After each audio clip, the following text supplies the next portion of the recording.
Welcome in everyone, John here, staff software engineer, 10 plus years of experience. I'm the lead maintainer of Latterly.io, which is an open source educational platform and social networking platform that'll help you learn to code and land your first or next role and grow your social and professional networks. So what are we doing today? We're doing a little bit of Leetcode and Neetcode. So Neetcode is a guided roadmap to Leetcode. This is technical coding interview preparation. And if you're interested in this, hang out. We'll do one of these problems. We're going to work on longest consecutive sequence.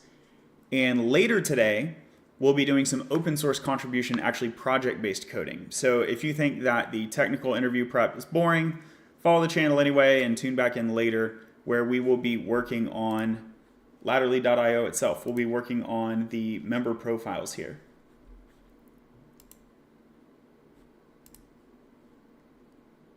And that's running, so I can't show you how it looks when it actually has data. But you can sign up for free at Latterly.io and make a public profile.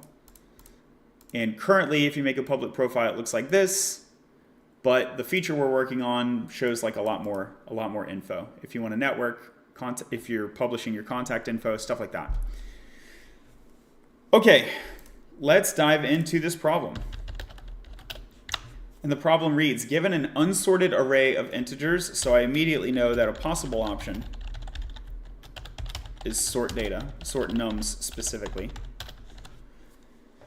Given an unsorted array of integers nums, return the length of the longest consecutive elements sequence. You must write an algorithm that runs in O of n. So then we go, never mind, because we must use O of n, and sorting is n log n. Okay. Pretty simple prompt. And so here's an example of numbers. I'm noticing that they're all non-negative, although if we look at the constraints, negative is allowed. So in an interview setting, I would just clarify like, are floats allowed? So they're all going to be integers, yeah. Are negatives allowed? Okay, and so the longest sequence is 1, 2, 3, 4, it says. Ah, interesting. So consecutive here, referring to the sorted form, not referring to that they're actually contiguous in the array. Output is 9. 1, 2, 3, 4, 5, 6, 7, 8, 9. And so how many times are the zeros counted? 1, 2, 3. 1, 2, 3, 4, 5, 6, 7, 8, 9, 10. Okay, so you only count the thing once. They're only counting one of those zeros. Interesting. Well, another brute force option would be for every element, they have to be consecutive, like adjacent, right? Yeah. So I could start at every element like 100 and look for 101 and so on.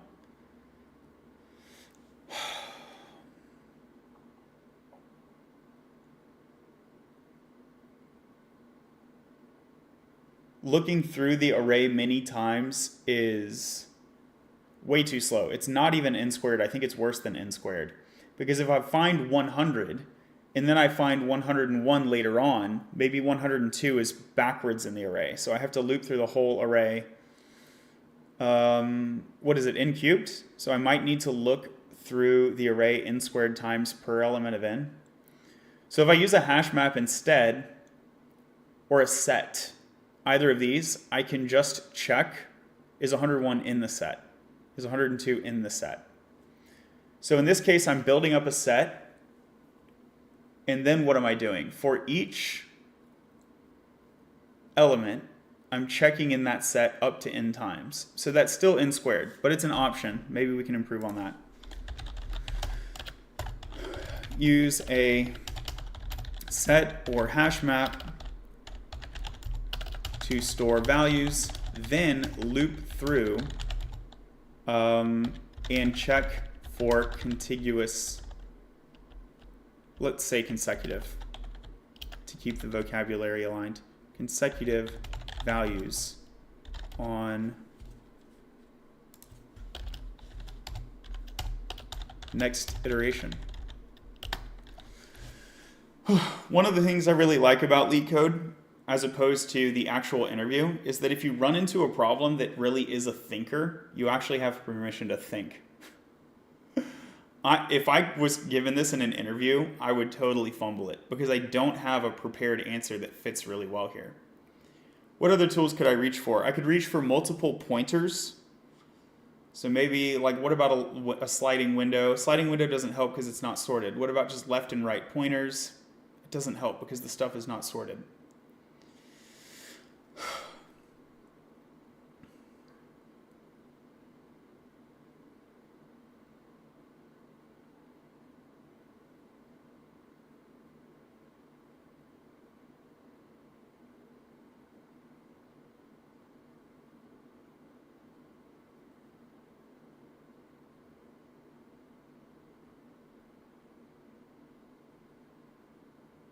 I really cannot think of anything that runs an O of n time here.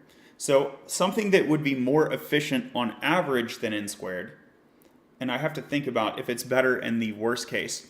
But if I build this cache as I go along, notice that the set only has length 1 at index 1, and it only has a maximum of, so I only need to look up elements starting at like index 3 or 2 0-based, because when I'm at the 0 index, I have a element and I know what the consecutive value would be. So at the next element, I either have it or I don't, sort of thing. I either have it or I don't. And it's only on the next time do I need to sort of remember, hey, I can build consecutive values off of either of these other two. And then it grows from there. So then by the time I get to the third one, now I would need to check more. So it's, let's see. So that's not O of n at every element. It grows to O of n in the worst case. But it might be some smaller number on average. I don't think that, it doesn't get down to O of n though.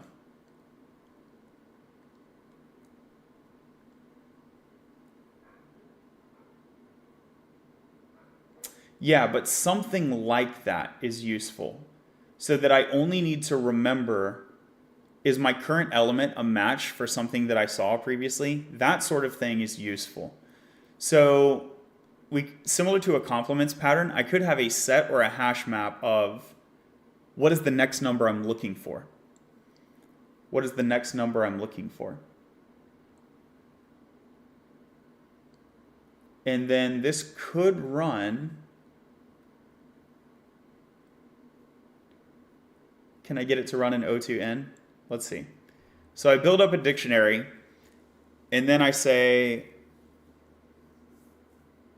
I have one of the elements that I'm looking for. Obviously, if you don't, you just like return. But that's like a happy path from a time complexity perspective. So if I have one of the elements that I'm looking for, then I like jump to that key in the hash map.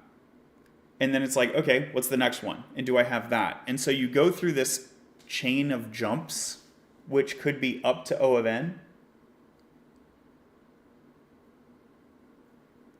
Ah, yeah. So the trick is to leverage the fact that that dictionary will never be more than O of n. So the issue is that if I do that chain of jumps, I get some answer. Well, now I go on to the next element, and it has its own chain of jumps. But all of the jumps will mutually exhaust those keys, because in the case of 0 here, if I run to 0 again, I just don't perform the jumps again, because like I've already gotten this consecutive sequence including 0. So there's a secondary cache. So we want to use a set. We want to use a hash map, not a set. We want to use a hash map to store values. We want to use a hash map to store values to seek.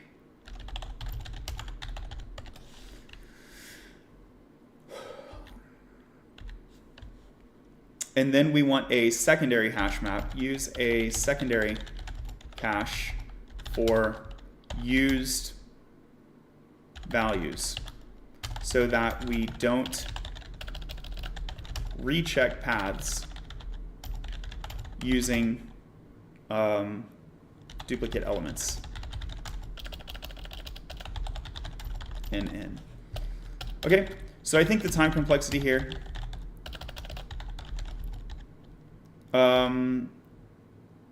is O to n. I would say that that's the best case, but it's actually the best case of the worst case. And same for space complexity. Space complexity is also O to n of n, so that n is the length of nums.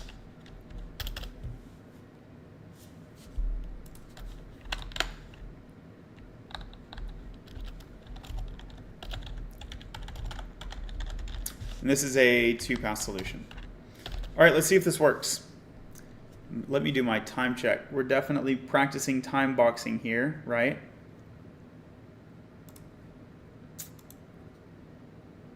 "10 minutes. Okay.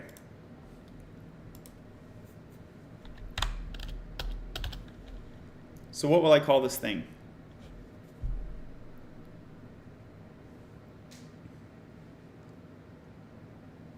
Really, I'll do space complexity O3n.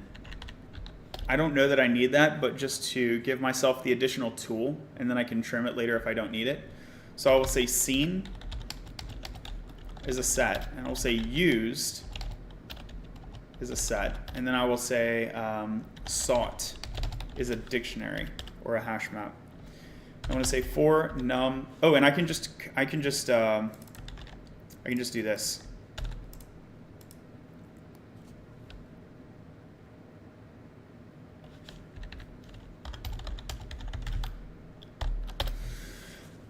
So what am I doing with the sought thing? So for num in nums,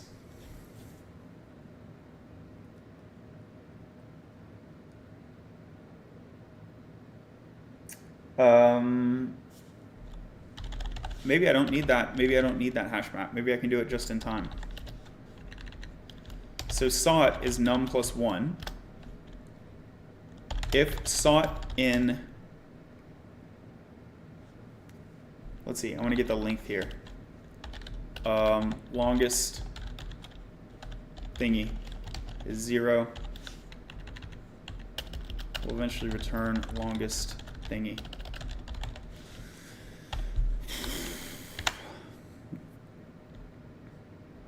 So if sought is in seen, then I will say use.add sought. Oh, if sought is in seen, I want to check used first, actually. If sought in used,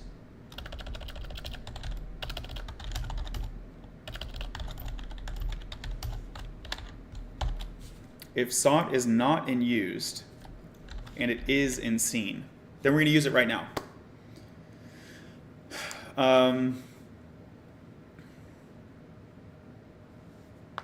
And if sought is like unusable, basically,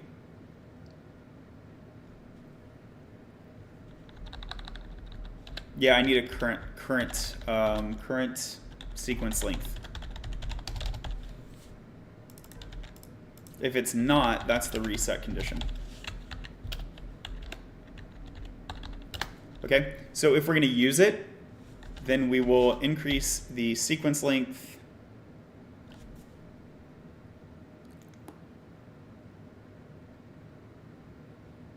Yeah, this becomes a while loop.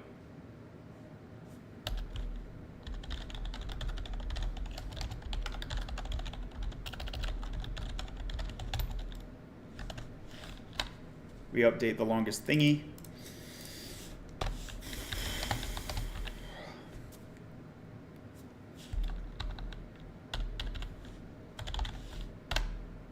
And we need to find the next sought item. So sought also plus equals 1.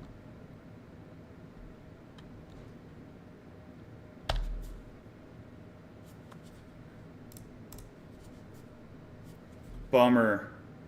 So I got 3 and they expected 4. So why did I get 3?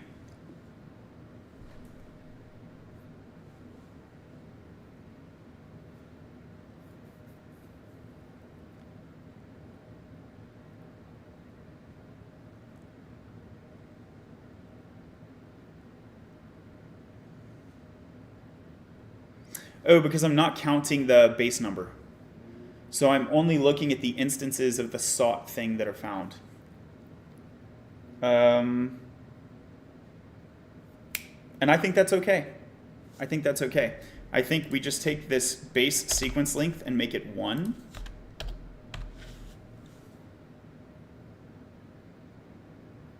And all our problems are solved, right? It's that easy, right? Okay.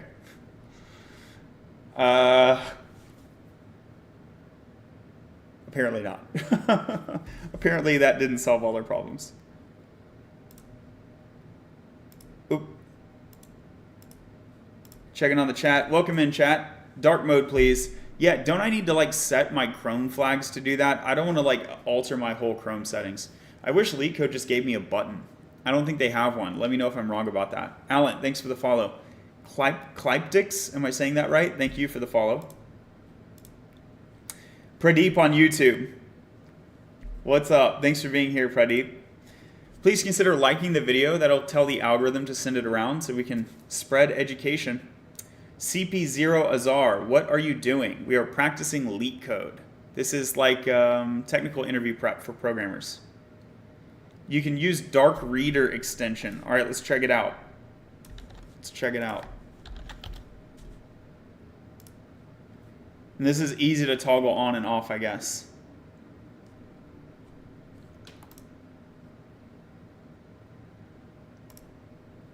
Hope I didn't just download a virus. Whoa, it makes my own website dark mode. That's crazy. But I have a dark mode. What? That's kind of weird, huh? It makes it dark mode. I don't know. Like dark mode and light mode are both dark mode now. That's okay. What does it do over here? It's kind of cool, huh? I'm with it. All right. Appreciate you, Cliptix. You can toggle which websites you want. Dope. I'll need to shout this out on social media. This is pretty cool, dude. Thank you so much. All right. Let's fix my screwed up code. Oh, well, the least it could be is, let's see. All right, edge case, right? If not nums, or I could say if not length of nums, then we return 0. The longest thingy has to at least be 1. So this will get our test case passage above 32, but I don't think that solves a lot. All right, so we're up to 36. All right, so what's the issue here, huh? So I have a set. My set has -1, 0, and 1.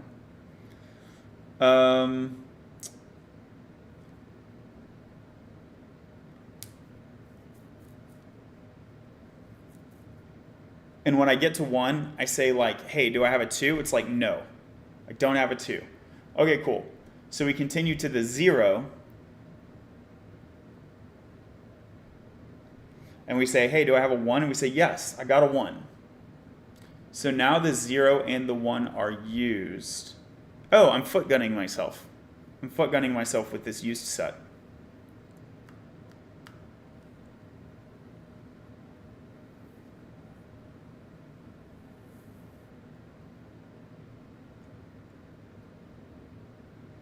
Nope, I'm doing something wrong here. So I need to cache the length of the forthcoming jumps. I need to cache that. Okay, so let used be a dictionary. Key is used value. Value is like forthcoming branch length is what I keep going to, but that's like, this is maybe a dicey way to express that. Path length. How about that? Serious. Dido, thank you for the follow. Serious. I just started MATLAB. They have problems that are incredibly hard. Okay. Good luck. I mean, if you hate it, you can just stop using that. It's not like a super valuable professional skill. But thanks for the knowledge share.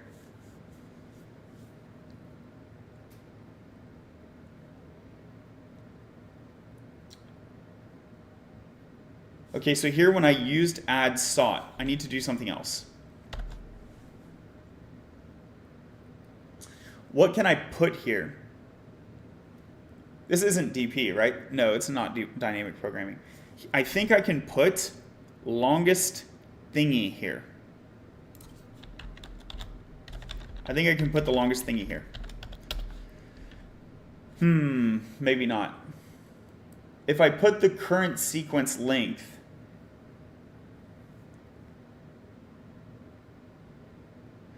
it doesn't really help me because I'm going to like look for the next one and the next one. And so I don't eliminate the traversal that I'm trying to eliminate.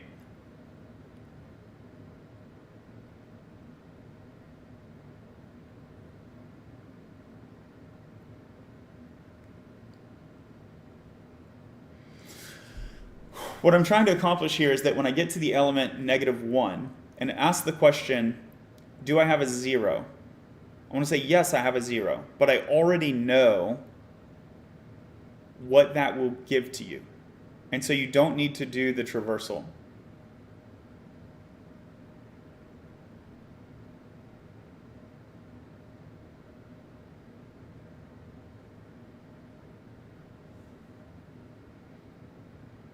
And I've just implemented it incorrectly.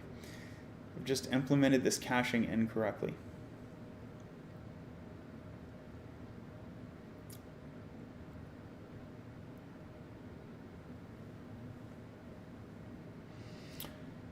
Do you do any quant prep? How much does quant software developer roles differ in interview prep?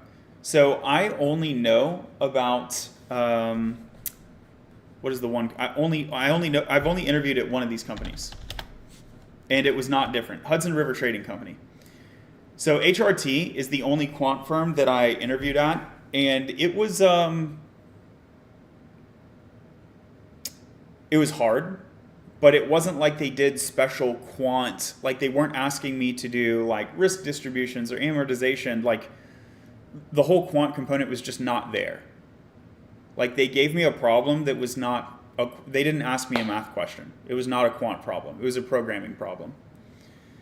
And I used Python. So you can go Google about their interview process. I think they have some info out there. I don't know if Citadel and others are similar. All the other ones that I've seen in terms of big name quants are in New York City, and I'm not interested in living in New York, so I have not spent a lot of time preparing there.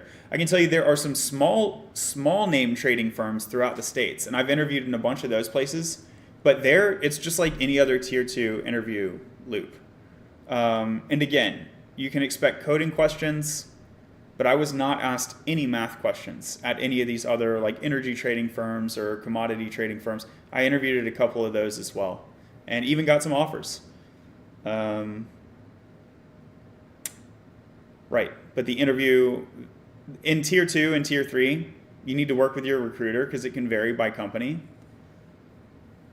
I was just asked coding questions though. I mean, and then like obviously behavioral stuff too. How many tiers are there? Just 3. So the tiers are FANG and FANG adjacent companies, and you can figure this out by using Prestige Hunt and Levels.io. We call them such.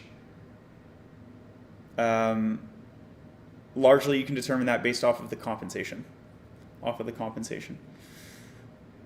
Then tier 2 is like household name companies. Everyone who knows who they are, so they're famous, but they may not have like great pay. So a great example of that of a tier 2 company is like Walmart. Everyone knows who Walmart is, but they're not like the highest paid engineers, right? And then tier 3 is just no-name companies. It doesn't mean that they're bad companies. It just means they're not well known. Make sense? That's a great question. I had to calculate the end digit of the Fibonacci sequence from start. Yeah, see, so Fibonacci is dynamic programming.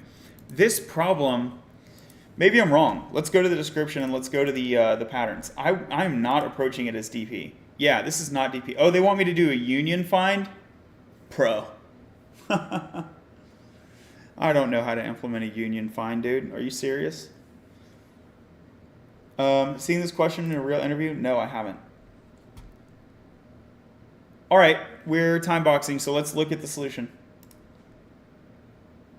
Brute force. Because a sequence could start at any number in nums, we exhaust the entire search space by building as long a sequence as possible from every number. Yeah. And that's O n cubed. I called that. Nice. I know how to do time complexity. Space is O1. Great. Sorting. We talked about this, but we said we're not allowed to. Wait, it's not going to pass me on this, is it? I should get a TLE. No, bro. No. No, bro. It says you must write an algorithm that runs in O of 1, O of n.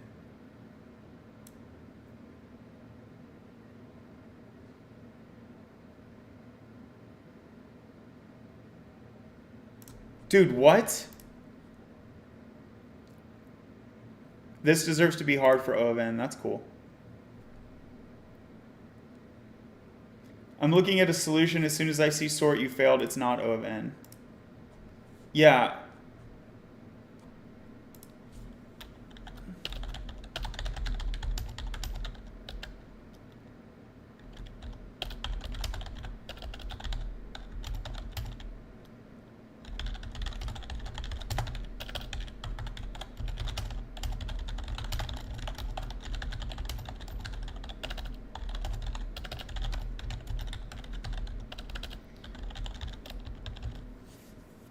That's pretty annoying if you ask me. Senna, thanks for the like. All right, so we know sorting works, right? We know that. Low key, that's not even a medium level question.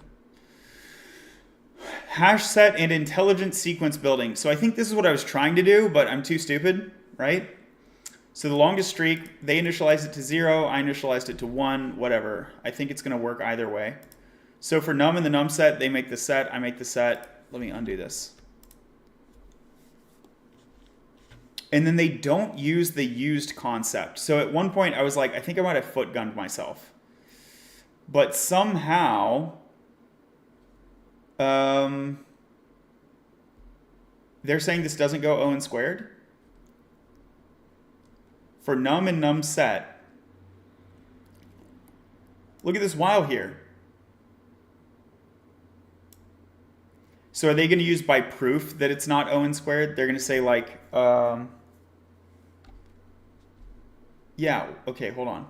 It turns out that our initial brute force was on the right track, but missing some optimizations. So my worry here is that this could go up to n. This could go up to n. That's my worry. And so then you effectively have an n squared solution, yeah? Although the time complexity appears to be quadratic due to the while, closer inspection reveals it to be linear because the while loop is only reached when current num marks the beginning of a sequence.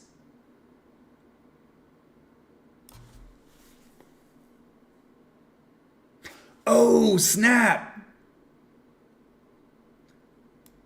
Dude, that is so good. It's a one-line optimization that knocks it out of quadratic. Yo, this question kind of fire, not gonna lie. I missed that they checked the negation as well. So they're saying, they're making sure that I am a base case. That's only gonna hit n times.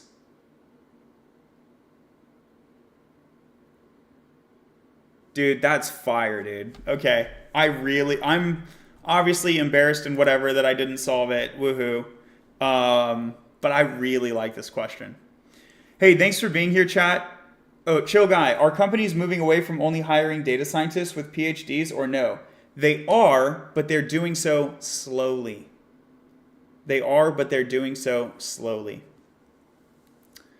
And the way that they're moving away from the PhD, there's a lot of ways to move away. So you need to consider that too. If you're thinking like, oh, well, I have a master's, so if they move away from PhD, I'm in, right? Not so fast. They might do something like, we no longer require the PhD, but we require 5 years of data analyst experience. So I don't have the distribution of fallback strategies measured. To my knowledge, no one has done that sort of research. But literally, if you look at the PhD question itself, it is slowly being released, yeah. Do you remember Bayes' theorem? No, not off the top of my head. No. Nope, gotta look it up. Thanks for being here, y'all. See you next time.